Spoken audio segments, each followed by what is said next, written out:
Little Ballerina by Sally Grindley. Laura pulled on her leotard in front of her bedroom mirror. She bent her legs and then straightened them.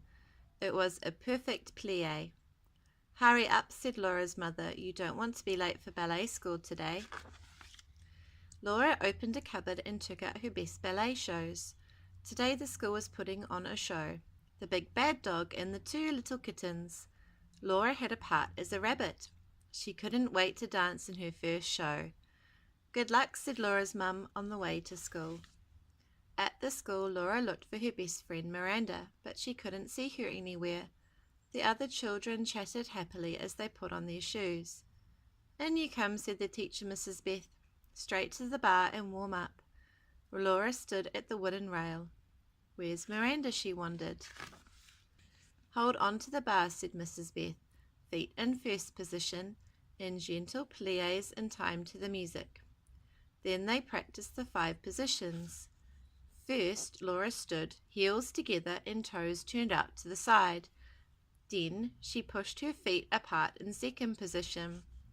Next, she moved the heel of one foot halfway in front of the other foot, which is third position.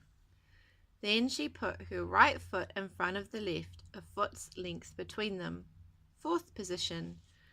Finally, she slid her right foot flat against her back foot, fifth position. Laura tried hard as she did her steps at the bar. Then the class did arm movements. "Let your head and eyes follow the movements of your arms," called out Mrs. Beth. Laura moved her hands slightly around her body. "Well, stop there," called out Mrs. Beth. "Come and sit down." Laura sat on the floor with the other dancers. "Poor Miranda has hurt her foot. She won't be able to dance today." The children gasped. Miranda was one of the kittens. Who would play her part?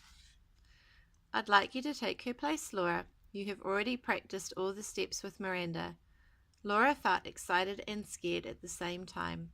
Now she had one of the main parts. "Meow," said Kate. "Meow," said Laura. Then Jane, the big bad dog, and Angie, who was playing the good witch, came dancing in on tiptoe. "Hooray!" everyone cheered. While the other children put on their costumes, Laura practiced with Kate, Jane, and Angie. At the end of the ballet, Laura had to do an arabesque. "Try one now," said Mrs. Beth. Laura stood on one leg with her other leg stretched out behind. Suddenly, her ankle wobbled. "You can do it," said Mrs. Beth. "Stare at something straight in front of you." Laura stared at the clock and lifted her leg again. She kept practicing until she didn't wobble. "Make-up time," called Mrs. Beth. She painted Kate's and Laura's faces to look like kittens. She checked everyone's costumes and makeup. "We're ready," said Mrs. Beth. "Good luck, everyone." Laura stood in the wings at the side of the stage. Then the ballet began. The big bad dog leapt across the stage in a grand jeté.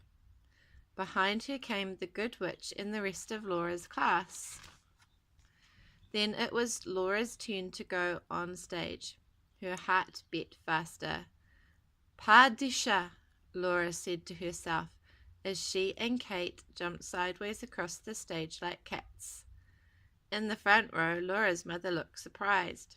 Laura was supposed to be a rabbit. Laura danced the steps she had practiced.